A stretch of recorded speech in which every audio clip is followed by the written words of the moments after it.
আর রিজিকের সর্বোত্তম স্তর হচ্ছে পুণ্যবান জীবনসঙ্গী এবং নেককার সন্তান, ফায়াস ওয়াইফ অ্যান্ড চিলড্রেন। সুবহানাল্লাহ ওয়া বিহামদিহি। একটু খেয়াল করে দেখেন যে আমার লাইফ পার্টনার, আমার জীবন সঙ্গিনী, সে যদি আল্লাহওয়ালা হয়, সে যদি ভালো হয়, আর আমার সন্তানটা যদি আল্লাহওয়ালা হয়, আমার ঘরটাই তো জান্নাত, ঠিক কিনা?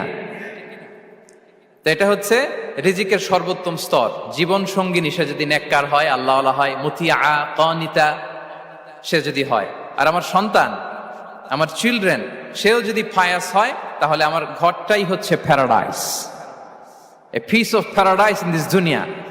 সুবহানাল্লাহ।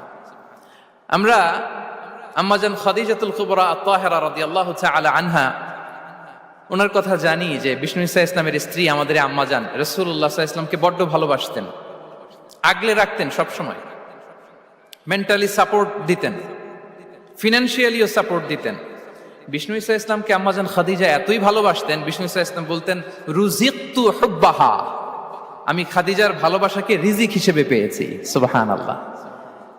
রাসূল সাল্লাল্লাহু আলাইহি ওয়াসাল্লাম এই শব্দটা ইউজ করেছেন, রিজিক, রুজিকতু হুব্বাহা।